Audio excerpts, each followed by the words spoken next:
देखिए, आप लोगों को बताया था कि हमारे संविधान के आर्टिकल 40 में क्या था, पंचायतों के बारे में बात की गई थी कि पंचायत होना चाहिए। लेकिन क्या था, ये डीपीएसपी में था, डीपीएसपी में था। और आपको पता है कि डीपीएसपी में जो भी सब्जेक्ट है वो क्या है, बाध्यकारी नहीं होता है। क्या नहीं होता है? सरकार के लिए बाध्यकारी नहीं होता है।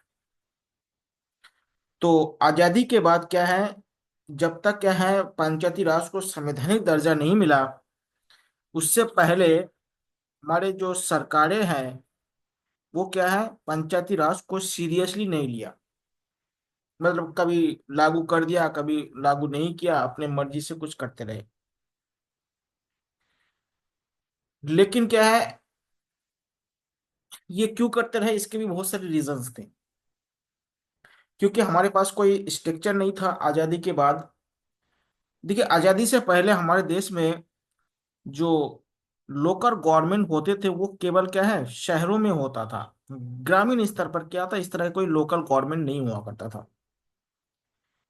देखिए, सबसे पहले अगर लोकल गवर्नमेंट की बात की जाए, नगर पालिका की बात की जाए, तो सबसे पहले हमारे देश में जो मद्रास है, मद्रास में सबसे पहले नगर पालिका बना था। कहाँ बना था? मद्रास, जिसको आजकल अब क्या कहते हैं, चेन्नई कहते हैं। देखिए, ये यूरोप का कॉन्सेप्ट है। क्यों यूरोप का कॉन्सेप्ट है? क्योंकि यूरोप में क्या होता है, नगर होते हैं, यानी सिटी होते हैं, तो सिटी का प्रशासन अलग से होना चाहिए और वहां के लोगों द्वारा उनका कार्यान्वयन होना चाहिए। आप लोग बता सकते हैं कि उत्तराखंड का पहला नगर पालिका कौन बना है? ये आप बता दीजिए। भारत का तो सबसे पहले कौन बना है? मद्रास। मद्रास भारत का पहला नगर पालिका है। और उत्तराखंड का कौन सा है? क्योंकि आप उत्तराखंड में रहते हैं तो उत्तराखंड स्पेशल जीके में पूछ सकते हैं। उत्तराखंड का पहला नगर पालिका, नगर निगम नहीं बोल रहा हूँ, नगर पालिका, ये अंग्रेजों के समय बनाया गया था। इसको ध्यान रखिएगा। ठीक है, 40 में जब पंचायतों के बारे में है और ये बाध्यकारी जब नहीं था, तो आपको बता कि राज्य सरकारें क्या था, अपने मन माने क्या है रूप से इसको कभी लागू किया, कभी लागू नहीं किया। और हर कोई क्या था, अपने तरह से इसको डिफाइन करना शुरू कर दिया। तो इससे क्या होता है कि सही से पंचायती राज व्यवस्था लागू नहीं हुआ। क्यों लागू नहीं हुआ, उसके देखिए क्या कारण था। एक तो देखिएगा, उस समय हमारे लोगों के अंदर क्या था, भारत में जो लोग थे उनमें एजुकेशन की बहुत कमी था। उसके बाद गरीबी बहुत ज्यादा, संसाधन रिसोर्स की बहुत ज्यादा कमी था। तो सरकार के पास इतना रिसोर्स नहीं था कि डेवलपमेंट करे। जैसे आजकल देखिए बहुत सारे वेलफेयर प्रोग्राम चल रहे हैं, कल्याणकारी योजनाएं जो चल रहे हैं ना, पहले ऐसे योजनाएं नहीं चलते थे। तो इसलिए क्या होता है कि पंचायतों की उतना आवश्यकता नहीं होती थी। समझ लीजिए बात को, क्यों नहीं था उसके कारण भी समझ लीजिएगा। पहले क्या था, जो कल्याणकारी योजना, देखिए आज बहुत सारे कल्याणकारी योजना, इसलिए बोला ना कि आज पंचायती राज में लोग चुनाव जीतने के लिए लाखों करोड़ रुपए खर्च कर रहे हैं। भाई लाखों करोड़ रुपए खर्च कर रहे हैं तो अगर कमाएंगे नहीं तो क्यों खर्च कर रहे हैं? भाई कोई एक रुपए भी कहीं पे भी देता है तो उसका 10 गुना मांगते हैं। तो जब कोई व्यक्ति करोड़ रुपए, लाखों रुपए अगर चुनाव में खर्च कर रहे हैं तो वो कमाएगा ही कमाएगा। तो ये इसमें दो राय तो वो बननी बनना ही नहीं चाहिए। तो आजकल क्या है, वेलफेयर स्कीम बहुत ज्यादा है, पहले वेलफेयर स्कीम नहीं हुआ करता था। और आपको पता है कि शिक्षा का बहुत ज्यादा कमी था। उसके बाद क्या था, लोगों में क्या था, देखिए जहाँ पे रिसोर्स कम होगा, लोगों में एजुकेशन कम होगा, वो समाज ज्यादा क्या होता है, यूनाइट ज्यादा होता है। आप देखिए पहाड़ों के दूर दराज का जो गांव होगा ना, वो ज्यादा यूनाइट होता है। और शहरों में क्या होता है, लोग यूनाइट नहीं होते अगर खुद के मुद्दे नहीं होते तो। और शहरों में क्या होता है, लोग बगल वाले को पहचानते नहीं है कौन रह रहा है। गांव में ऐसा नहीं होता, वो लोग जानते हैं, सबको पहचानते हैं। तो वहां पे यूनिटी ज्यादा होते हैं, इसलिए भी ये नहीं था। और दूसरी बात क्या था कि आजादी की लड़ाई में सभी लोग पार्टिसिपेट किए थे, तो लोगों के अंदर थोड़ा सा देशभक्ति भी था। आजकल क्या है, देशभक्ति से ज्यादा क्या है, पैसा ज्यादा मैटर करता है अधिकांश लोगों के लिए। जब ये हुआ, तो जब देश आजाद हुआ तो उसके बाद ये डिफाइन होने लगा कि उस समय 88% जो हमारे यहाँ के जो पॉपुलेशन है, वो गांव में रहते थे। यानी और 12% करीब जो लोग थे वो शहरों में उस समय रहते थे। इस समय तो लगभग 45% लगभग शहरीकरण हो गया भारत में। लेकिन उस समय समझिएगा केवल 12% लोग शहरों में रहते थे और सभी गांव में रहते थे। तभी ये बात आई और गांधी जी का विचारधारा भी था कि गांव का डेवलपमेंट होना चाहिए था। यानी विलेज का क्या होना चाहिए, डेवलपमेंट होना चाहिए था। तभी भारत सरकार ने एक योजना बनाया कि किस गांव का विकास कैसे किया जाए, गांव का डेवलपमेंट कैसे किया, कि बिना गांव के विकास का क्या है, हम विकसित नहीं हो सकते हैं। क्योंकि जब ज्यादा जनसंख्या जहां पे रहते हो उसी का पहले डेवलपमेंट होगा तभी तो आगे बढ़ेगा। तभी भारत सरकार ने 2 अक्टूबर 2 अक्टूबर 1952 में एक प्रोग्राम लाया जिसे कहते हैं सामुदायिक विकास कार्यक्रम, कम्युनिटी डेवलपमेंट प्रोग्राम कहा जाता है। क्या लाया?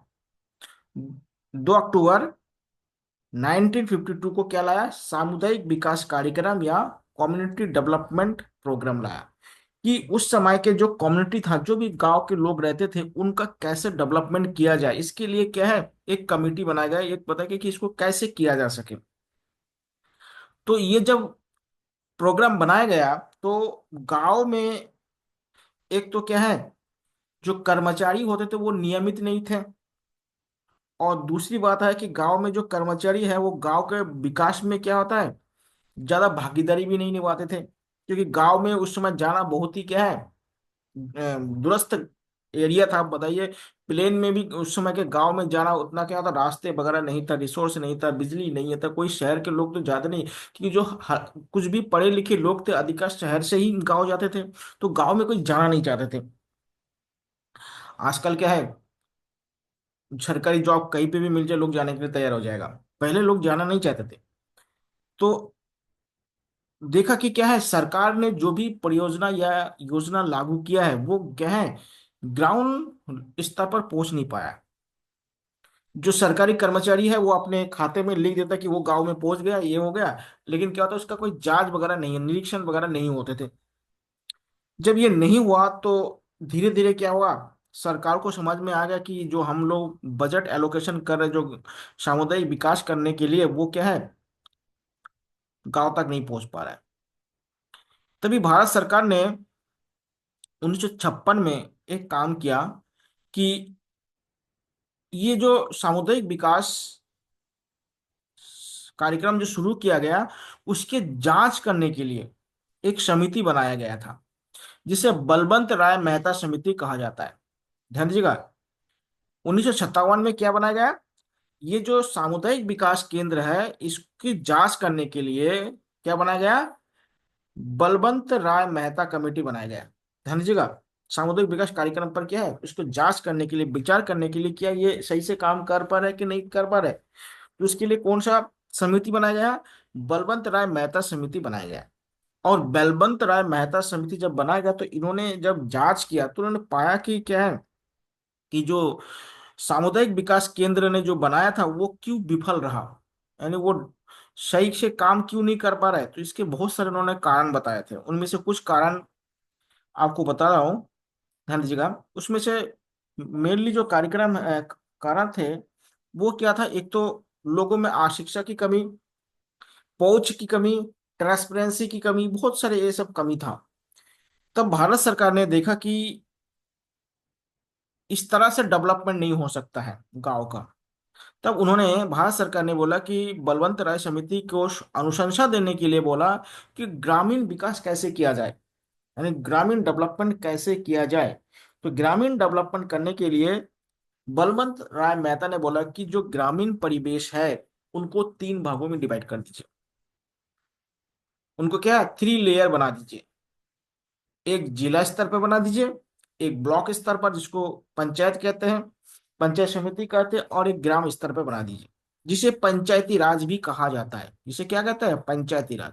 तो अगर आपसे पूछा जाए कि हमारे यहाँ पे जो पंचायती राज है उसके जनक कौन है, आधुनिक जो भारत में जो आजादी की पता था कि जो बलवंत राय मेहता बनाया गया था तो इन्होंने ये अनुशंसा दिया था कि जो ग्रामीण एरिया है, शहरी एरिया को छोड़ के बता रहा हूँ, जो ग्रामीण एरिया जहाँ पे ग्रामीण जनसंख्या रहते हैं उनको क्या है, तीन भागों में उनको डिवाइड कर दीजिए। और एक है ग्रामीण स्तर पर, और एक है ब्लॉक स्तर पर, और एक है जिला स्तर पर। और इसे क्या कहते हैं, त्रिस्तरीय पंचायती राज कहा जाता है। 3 टियर पंचायती राज सिस्टम से कहा जाता है। तो भारत में त्रिस्तरीय पंचायती राज के जो जनक है उनको क्या कहते हैं, इनको बलवंत राय मेहता को कहा जाता है। ध्यान दीजिएगा, बलवंत राय मेहता को क्या कहा जाता है, त्रिस्तरीय यानी 3 टियर पंचायती राज सिस्टम के क्या है फादर कहा जाता है किनको, बलवंत राय मेहता को। ध्यान दीजिएगा।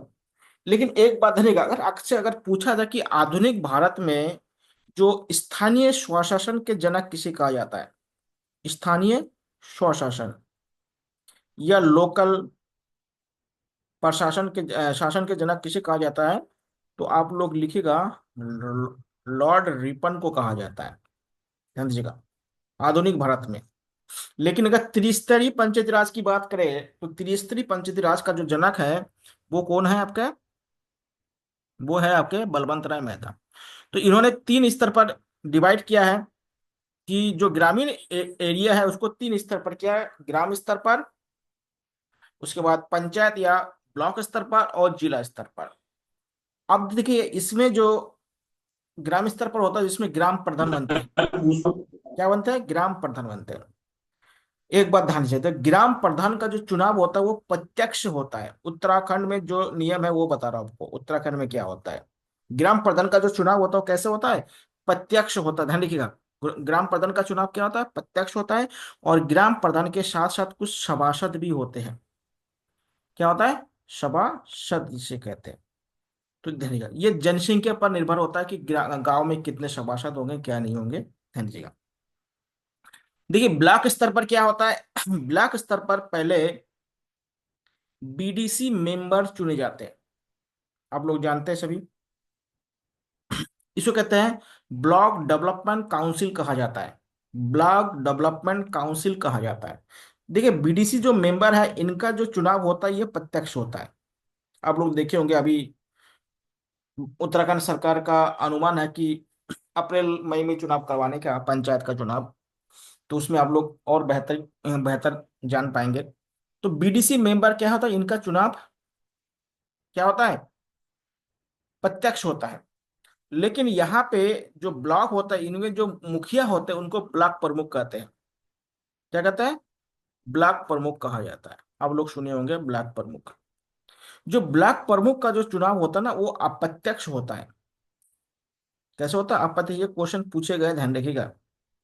अप्रत्यक्ष होता है, इनडायरेक्ट होता है। क्यों, क्योंकि ये जो बीडीसी मेंबर होते हैं ये बीडीसी मेंबर ही क्या होता है, ब्लॉक प्रमुख का क्या होता है, चुनाव करते हैं। आप लोग देखे होंगे जब चुनाव हो जाता है तो क्या होता है, बीडीसी मेंबर की खरीद बिक्री बहुत तेजी से होता है गाँव लेवल पे। 10-10, 15-15, 20-20 लाख रुपए में बिकते हैं। तो देखे होंगे। तो ब्लॉक प्रमुख का जो चुनाव होता है वो अप्रत्यक्ष होता है। और जो ब्लॉक होता है, ब्लॉक का मुखिया कौन होता है, ब्लॉक प्रमुख होता है। और ग्राम का जो प्रथम नागरिक कौन होता है, देखिए ग्राम का प्रथम नागरिक ग्राम प्रधान होता है। ब्लॉक का प्रथम नागरिक क्या होता है, ब्लॉक प्रमुख होता है। फिर जिला स्तर पर जब आते हैं ना तो जिला स्तर पर देखिए सबसे पहले जिला परिषद सदस्य बनते हैं। जिला परिषद सदस्य का चुनाव होता है। जिला परिषद सदस्य का चुनाव होता है, इनका जो चुनाव होता है यह प्रत्यक्ष होता है, यानी डायरेक्ट होता है। और ये मिलके क्या है, जिला पंचायत अध्यक्ष का चुनाव करते हैं। क्या करते हैं, जिला पंचायत अध्यक्ष। जिस भी जिले में आप लोग रहते हैं उनमें क्या होता है, एक जिला पंचायत अध्यक्ष होते हैं।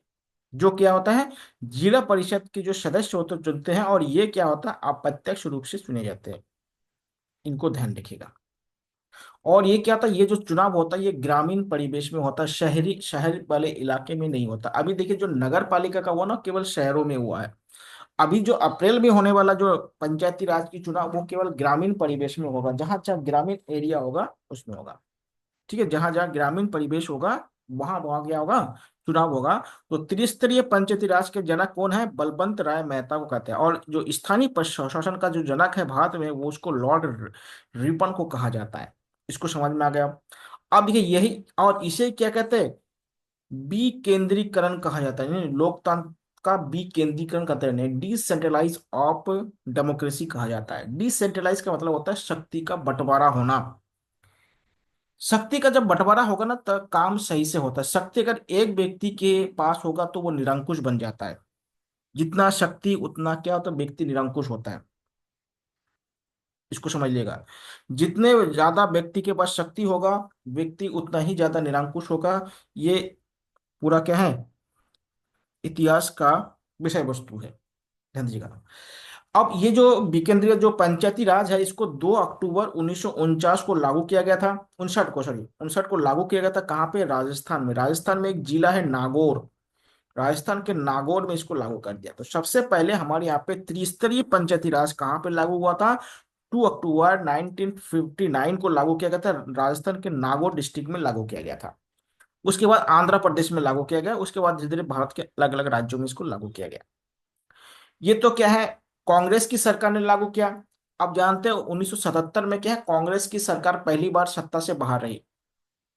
और उस समय मोरारजी देसाई की सरकार बनी थी, जनता दल की सरकार बनी। तो जनता दल ने आए और उन्होंने क्या है, नियम बदल दिए। आपको पता कि अभी भी क्या है, इनको संवैधानिक दर्जा नहीं मिला। तो संवैधानिक दर्जा नहीं मिला तो क्या है, हर सरकार अपने हिसाब से पंचायत को क्या है, डिफाइन करना शुरू कर दिया। तब क्या है, जब जनता दल की सरकार आई तो उन्होंने एक और कमेटी बनाई कि पंचायतों को और कैसे सुधारा जाए। उन्होंने एक कमेटी बनाया, अशोक मेहता समिति बनाया। उस समिति का नाम क्या था? अशोक मेहता समिति। ध्यान दीजिएगा, अशोक मेहता समिति बनाया जनता दल की सरकार ने। क्योंकि जनता दल की सरकार ने बनाई थी। और इनके प्रधानमंत्री कौन थे? मोरारजी देसाई ने बनाए थे। ध्यान दीजिएगा, याद रखिएगा। तो जनता दल की यानी गैर कांग्रेसी सरकार है, पहले भारत का पहला गैर कांग्रेसी सरकार जिसे कहा जाता है। तो इन्होंने क्या है बोला कि पंचायती राज को कैसे बना दिया जाए, द्विस्तरीय बना दिया जाए, यानी 2 टियर बना दिया जाए। देखिए पहले 3 टियर था, अब उसको घटा के कर दिया, द्विस्तरीय कर दिया गया, या 2 टियर कर दिया गया। इसमें क्या था, एक जिला स्तर पर और एक मंडल स्तर पर। एक जिला स्तर पर और एक मंडल स्तर पर। लेकिन इससे भी क्या है, पंचायतों को कोई लाभ होने वाला नहीं था। क्यों नहीं होने वाला था? क्योंकि वहां पे चुनाव नियमित नहीं हो रहे थे। सरकारी जो कर्मचारी थे उनका दबदबा था। सरकार जो भी नियम बना रहे थे वो बाध्यकारी नहीं थे सरकार के लिए, क्योंकि डीपीएसपी में था। तो जब ये होने लगे तो गांव का विकास और ज्यादा कमजोर होने लगे। तब उस समय जब राजीव गांधी की सरकार आई, तो राजीव गांधी सरकार ने बहुत सारे समिति बनाए उनके कार्यकाल में। और उनमें से एक समिति बनाया था जिनका नाम था एलएम सिंघवी समिति। देखिए यहाँ पे राजीव गांधी के समय पे बहुत सारी समिति बनाए गए हैं। तो इनमें देखिएगा सबसे इंपॉर्टेंट है आपका एलएम सिंघवी समिति। तो जो एलएम सिंघवी समिति था जिसको लक्ष्मी मल सिंघवी कहते थे।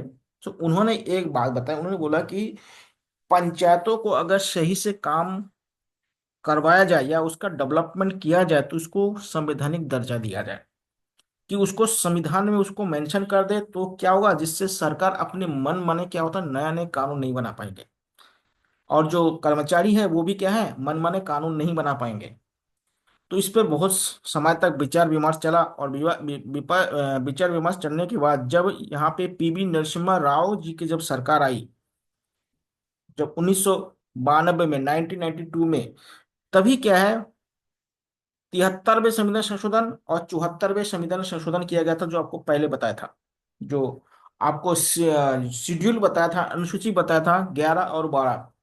तो शेड्यूल 11 में क्या है, पंचायती राज को संवैधानिक दर्जा दिया गया। और 12 में क्या है, जो नगर पालिका है उनको संवैधानिक दर्जा दिया गया। तो देखिएगा 1992 में, 1992 में जब पीवी नरसिम्हा राव की सरकार थी, तो इन्होंने क्या है, पंचायती राज को संवैधानिक दर्जा दिया। कौन सा दर्जा दिया? संवैधानिक दर्जा दिया। और इसे 24 अप्रैल 1993 से भारत में लागू कर दिया। इसलिए जो 24 अप्रैल है, इसको क्या है, पंचायती दिवस के रूप में मनाया जाता है। इसको भी ध्यान रखिएगा। पंचायती दिवस के रूप में कब मनाया जाता है, पंचायती डे या दिवस कब मनाया जाता है, 24 अप्रैल को मनाया जाता है। तो 24 अप्रैल को पंचायती दिवस के रूप में मनाया जाता है। तो ध्यान दीजिएगा। इसमें देखिए दो हमारे संविधान में संशोधन किया गया। इसमें देखिएगा कितने संशोधन किया गया, दो संशोधन किया गया। एक संशोधन किया गया 73वें। 73वें संशोधन के माध्यम से पंचायती राज को संवैधानिक दर्जा दिया गया, पंचायती राज को। और कैसे, त्रिस्तरीय, जो बलवंत राय मेहता ने जो बताया था वो वाला बताया गया, त्रिस्तरीय यानी 3 टियर वाला दिया गया। और 74 में जो अमेंडमेंट हुआ, इसके माध्यम से नगर निकाय के जो होते हैं उनको संवैधानिक दर्जा दिया गया। जब संवैधानिक दर्जा दिया गया ना, तो पंचायतों और नगर निकाय को बहुत सारे क्या है, अधिकार प्राप्त हुआ। अब वो कौन कौन से अधिकार है वो आपको अभी डिस्कस करेंगे। तो इससे क्या होगा, जो हमारे पंचायती राज है या नगर पालिका है, उनको बहुत सारे अधिकार हो गया। और आज देखिएगा, जो नगर पालिका या पंचायती राज है वो बहुत सारे अधिकारों को वहन करते हैं। और आपने देखा होगा कि उनके चुनाव जीतने के लिए लोग कितने ज्यादा पैसा खर्चा करते हैं।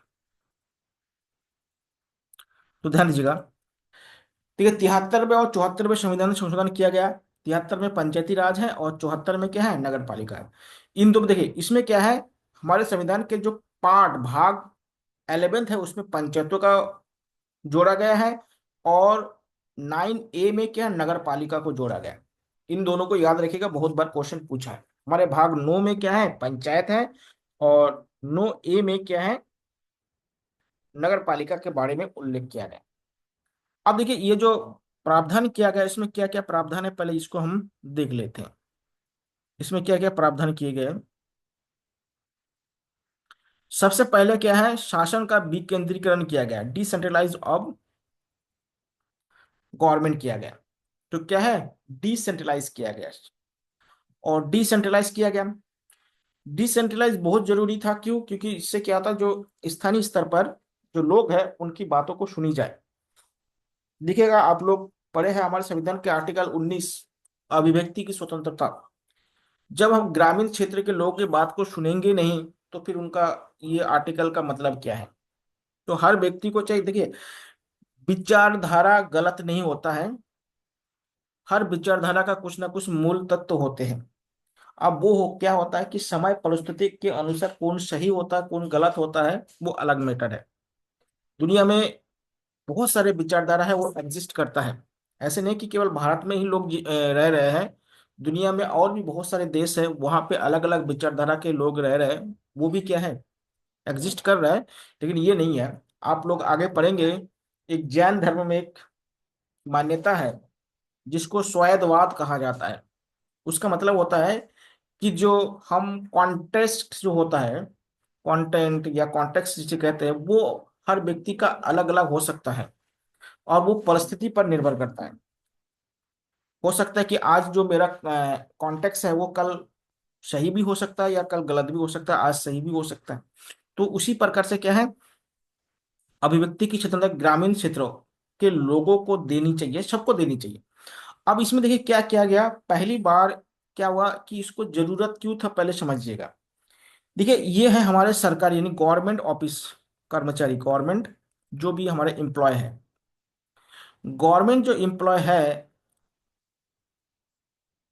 उनको क्या होता है, जो ग्रामीण क्षेत्र है उनकी जो स्थानीयता है यानी लोकेलिटी है, उनके बारे में बहुत कम जानकारी होता है। क्यों नहीं होता, पहले समझ लीजिएगा।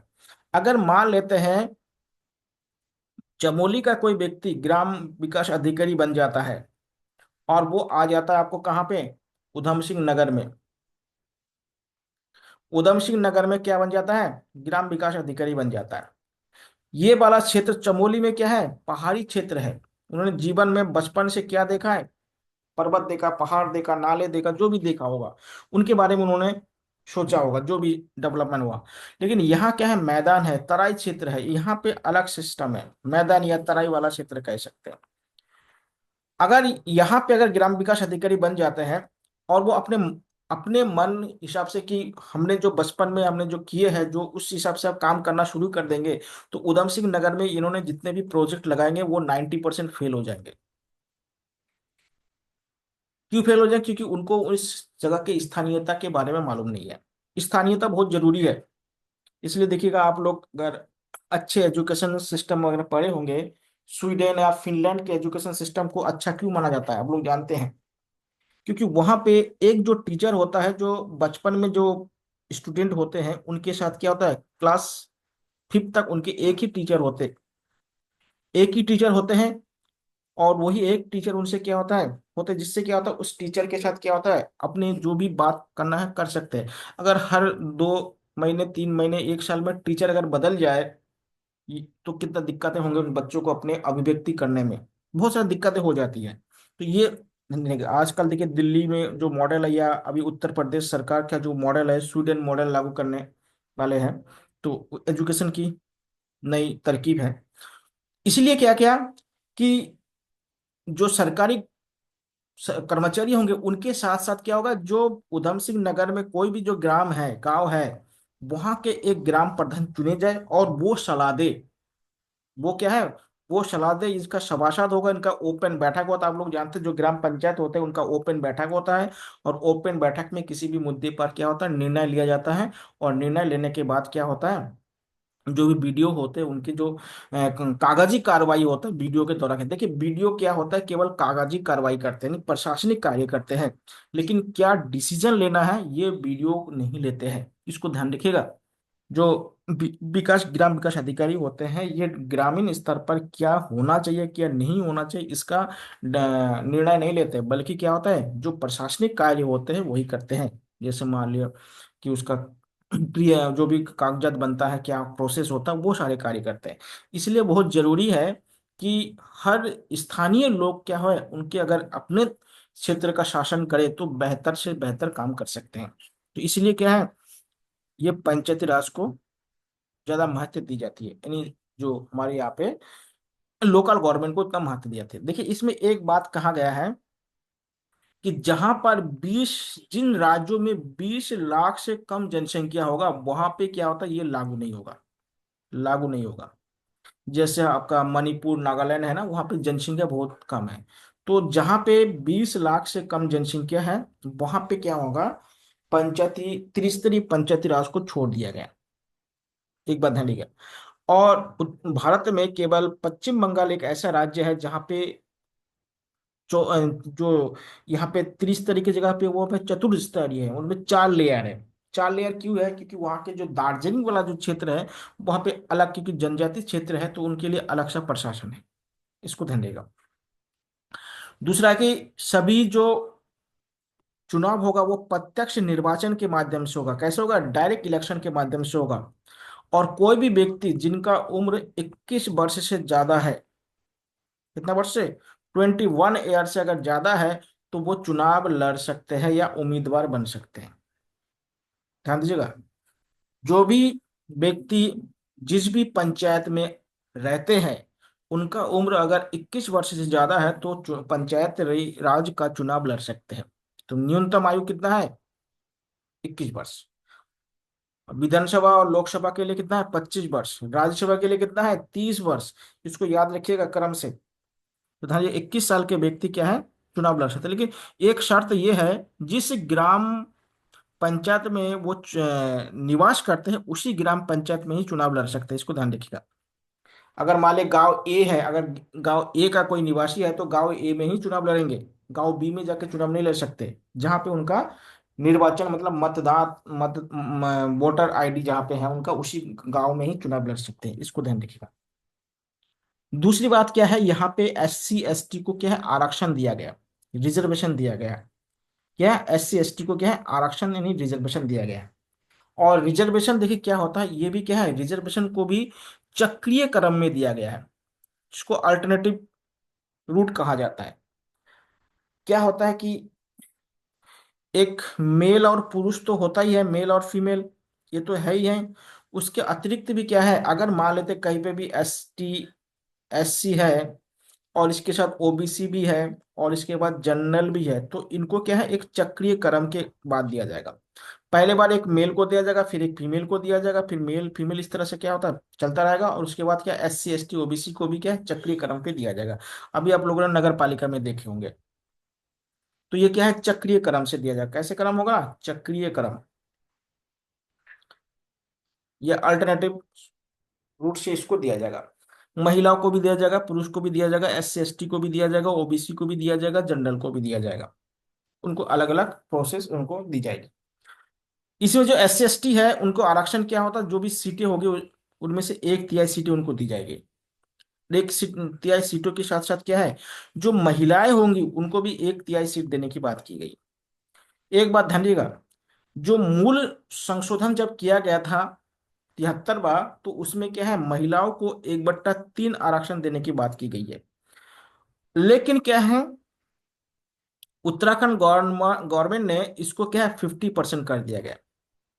आप लोग बता सकते हैं कि उत्तराखंड में किस वर्ष महिलाओं को पंचायती में 50% तक आरक्षण दिया गया, वो वर्ष आप लोगों को बताना है। देखिए क्वेश्चन ये पूछा गया, बहुत इंपॉर्टेंट है, इसको ध्यान दीजिएगा। ये क्वेश्चन पूछे गए हैं बहुत बार उत्तराखंड में, ऐसे कोई एग्जाम नहीं हुआ जिसमें नहीं पूछा गया। उत्तराखंड, और उसमें ये भी पूछा गया कि उसमें मुख्यमंत्री कौन थे। ध्यान दीजिएगा, ये भी पूछा गया उसमें मुख्यमंत्री कौन थे। देखिएगा, वर्ष 2008 में, 2008 में महिलाओं को पंचायती राज में 50% आरक्षण दिया गया था। उस समय बीसी खंडूड़ी क्या थे, मुख्यमंत्री थे। यानी भुवन चंद्र खंडूड़ी क्या थे, मुख्यमंत्री थे। इसको याद रखिएगा, ये क्वेश्चन दोनों तरह से पूछे गए हैं। तो महिलाओं को पहले एक तिहाई था, 1/3 था, अब क्या है 50% है। यानी इससे देखिए क्या होता है कि महिलाओं को भी क्या है समाज में भागीदारी करने की क्या है मौका देना चाहिए। लेकिन फिर भी क्या होता है, अब बहुत सारे समाज देख रहे हैं कि जो महिला के जो पति होते हैं या उनके ससुर होते हैं या जो उनके भाई वगैरह होते हैं, वो सब इनको काम करते हैं। लेकिन कई कई पे धीरे धीरे महिला भी शिक्षित होकर आगे बढ़ रही है, और बढ़ना भी चाहिए, खुद निर्णय लेना चाहिए। जब तक डिसीजन नहीं ले, देखिए डिसीजन लेना बहुत जरूरी है। कि गलत हो जाए, गलती से लोग सीखते हैं। ऐसे नहीं है कि जो पुरुष डिसीजन लेते हैं वही सही होते हैं, ऐसे कोई जरूरी नहीं है। महिला से अगर गलती होगा तो वो भी धीरे धीरे सुधर जाएगा, ऐसे कुछ नहीं है। जितना ज्यादा लोग प्रैक्टिस करेंगे उतना ही क्या होगा, सही होगा। उसके बाद जो पंचायती राज का जो कार्यकाल होगा वो 5 वर्ष के लिए होगा। 5 वर्ष कब से होगा, अब देखिए कार्यकाल कब से शुरू होता है, जब क्या होगा शपथ लिया जाता है। जिस दिन से शपथ लेते हैं सदस्य या ग्राम प्रधान या जो भी चुन के आते हैं, उस दिन से क्या है 5 साल होना चाहिए। अभी आप लोगों ने देखा होगा, अभी जो नगर पालिका या नगर निकाय में जितने लोग चुन के आए हैं उनका क्या है 7 तारीख को क्या है शपथ है। तो 7 फरवरी से लेके अगले 5 साल तक जब तक होंगे तब तक क्या होंगे, ये अपने पद में रहेंगे। लेकिन एक बात है, अगर किसी विशेष परिस्थिति आ जाता है तो इसको 6 माह तक एक्सटेंड किया जा सकता है, बढ़ाया जा सकता है। अगर कोई विशेष परिस्थिति आ जाता है तो कितने माह तक इसको बढ़ाया जा सकता है, कार्यकाल को 6 माह तक इसको बढ़ाया जा सकता है। समझ लीजिएगा, अगर किसी भी प्रकार के बाधा उत्पन्न हो जाए, यानी नया चुनाव नहीं नहीं हो पा रहा है किसी कारणवश, तो ये जो 5 साल के टाइम को और क्या है 6 महीने और बढ़ाया जा सकता है। ठीक है, 6 महीने और बढ़ाया जा सकता है, इसको ध्यान दीजिएगा। और इसका जो चुनाव करते हैं, आपको पता है कि जो पंचायत या नगर निकाय का जो चुनाव होता है वो राज्य चुनाव आयोग होता है। क्या होता है, राज्य चुनाव आयोग होता है। राज्य चुनाव आयोग के द्वारा क्या होता है, इनका चुनाव करवाया जाता है। ध्यान दीजिएगा, राज्य चुनाव आयोग के द्वारा होता है। और इसके लिए जो फंड एलोकेशन किया जाता है वो कौन करते हैं, राज्य वित्त आयोग होता है। राज्य क्या होता है, फाइनेंस कमीशन होता है, वित्त आयोग होता है। जो ग्राम सभा या पंचायती राज या नगर निकाय को क्या होता है, जो फंड एलोकेशन की जाती है वो बंटवारा करती है। जैसे केंद्र और राज्य के बीच में क्या होता है, वित्त आयोग होता है।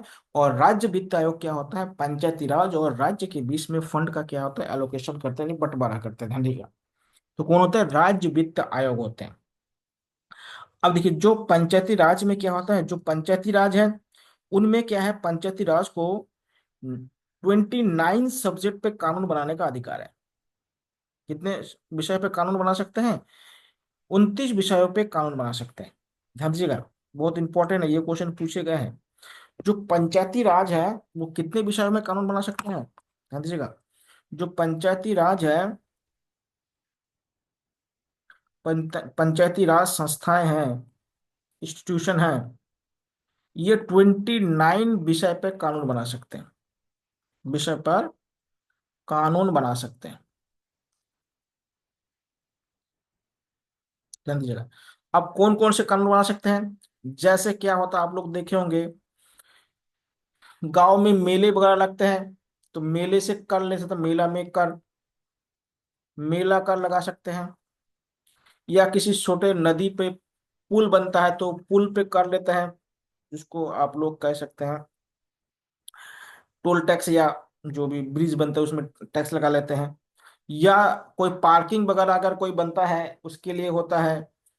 तो छोटे मोटे इस तरह के जितने भी काम होते हैं उसमें क्या होता है, पंचायती राज क्या होता है, उसमें अपने कानून बना सकते हैं।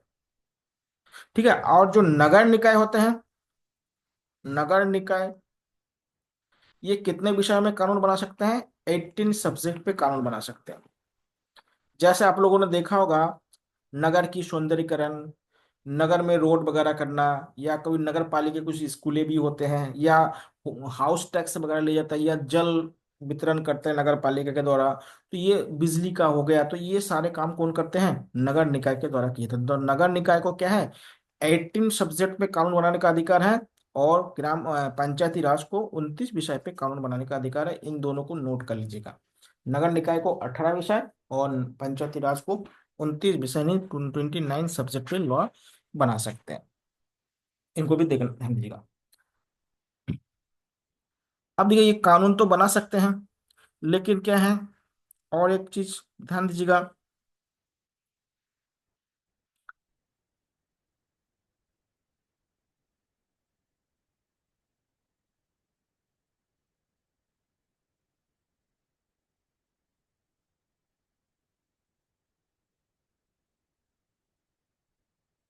जो पंचायती राज है उसमें क्या है कि इनके जो फंड वगैरह होते हैं, जो ग्रामीण स्तर पर जाता है, वो ब्लॉक के माध्यम से इनको मिलते हैं। कहाँ से मिलता है? ब्लॉक डेवलपमेंट ऑफिसर जो होते हैं या ब्लॉक प्रमुख होते हैं, उनके माध्यम से ये सारे फंड इनको मिले होता है। और देखिए, इसके लिए क्या है, अभी भारत सरकार ने एक नया संस्था और बनाया है, जिसको जिला योजना समिति कहते हैं। जिला योजना समिति। इसमें क्या होता है, जितने भी पंचायत के सदस्य होते हैं, उनका क्या होता है, इनमें सदस्य होते हैं, और उनके माध्यम से क्या होता है, जिला स्तर पर जो भी डेवलपमेंट होना होता है तो उनको किया जाता है। इसको ध्यान दिएगा। अब हम लोग देखते हैं नगर पालिका के बारे में। आप लोग को एक क्वेश्चन पूछा था कि उत्तराखंड का पहला नगर पालिका कौन सा है। देखिए, उत्तराखंड का जो पहला नगर पालिका है वो है मसूरी। आप लोग जानते हैं कि मसूरी को क्या है, ने टिहरी राजा से खरीद लिए थे, और यहाँ पे सबसे पहले नगर पालिका बनाए थे।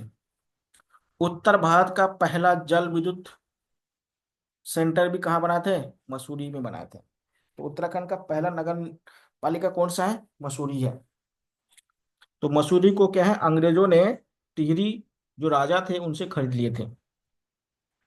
तो ध्यान रखिएगा। अब देखिए, नगर पालिका में क्या क्या होते हैं, इसको भी ध्यान ध्यान दीजिएगा।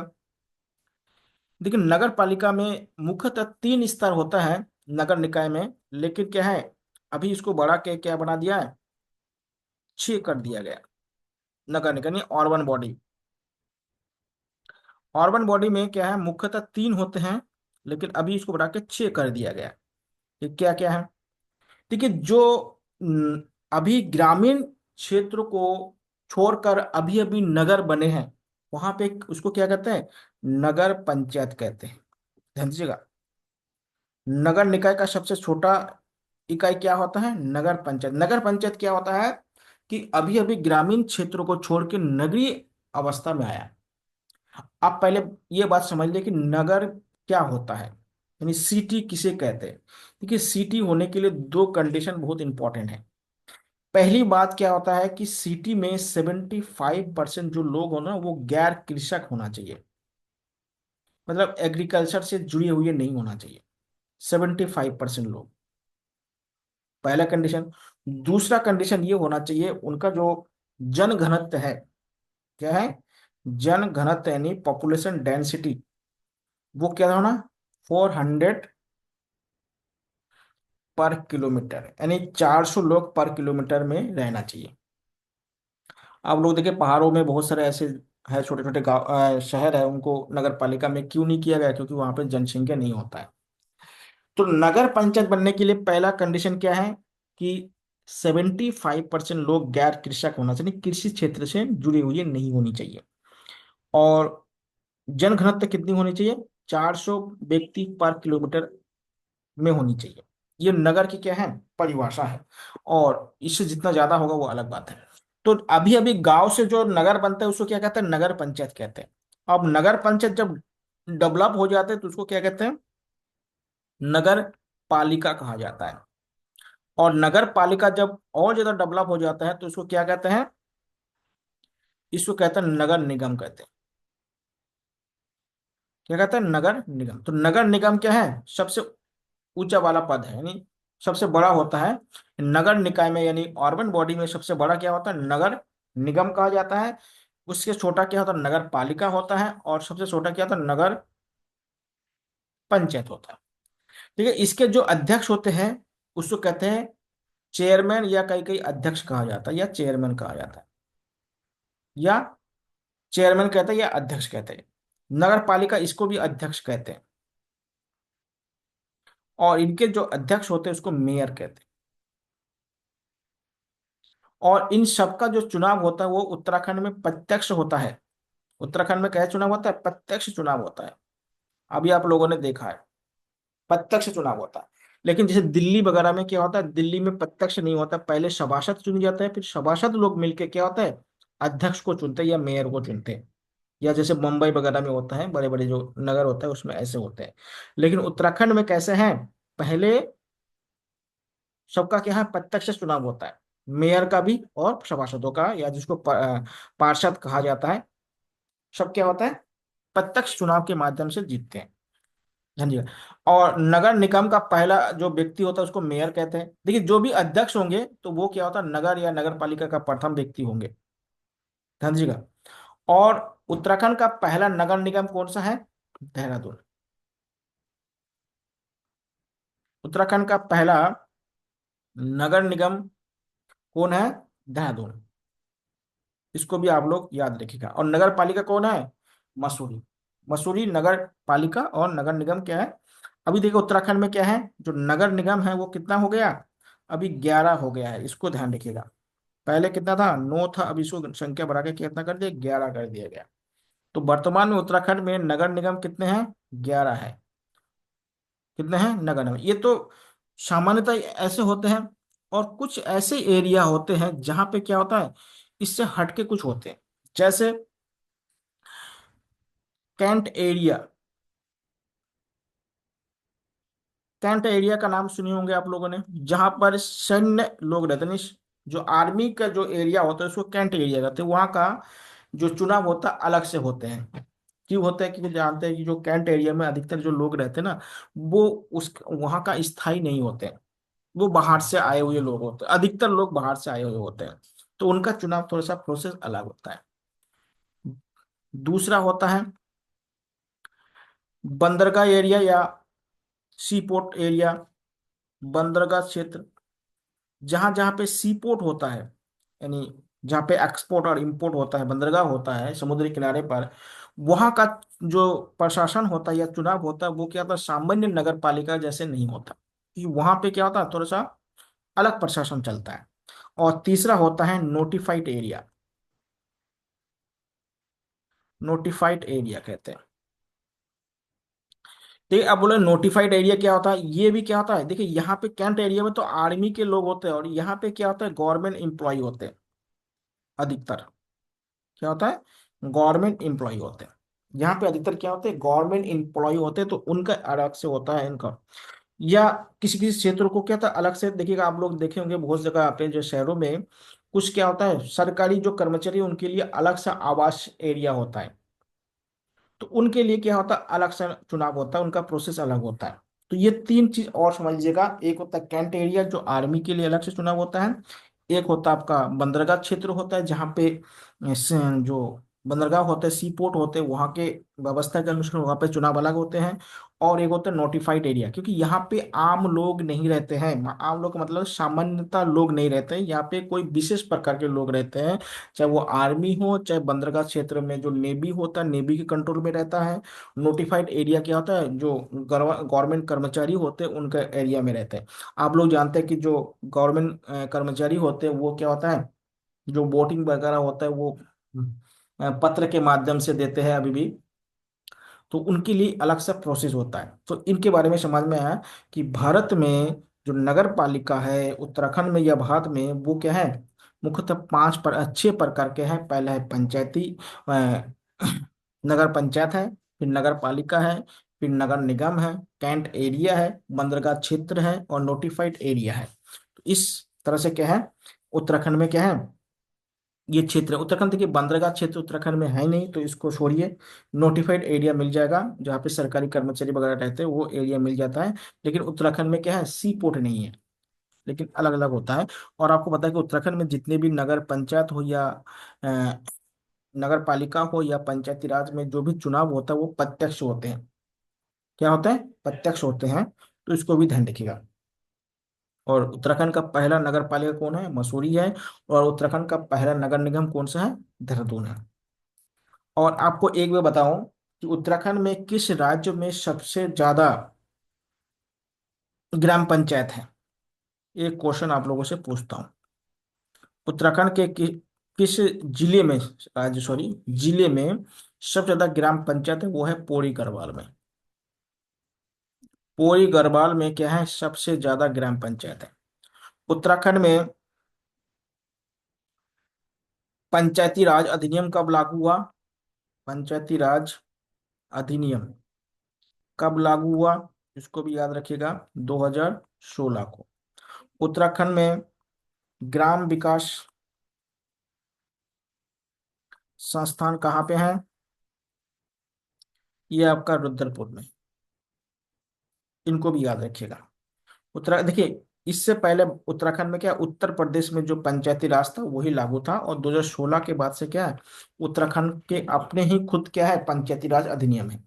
इससे पहले जो उत्तराखंड में जो चुनाव होता था उस किसके आधार पर होता था, उत्तर प्रदेश के जो पंचायती राज थे उसी के आधार पर हुआ करता था। अब क्या है, पूर्णतः उत्तराखंड के पास अपना क्या है, पंचायती राज अधिनियम के जो कानून है वो है। कब से लागू हुआ, 2016 से। ग्राम विकास संस्थान कहाँ पे, रुद्रपुर में। सबसे ज्यादा ग्राम पंचायत कहाँ पे है, पौड़ी गढ़वाल में। इसको आप लोग ध्यान दीजिएगा।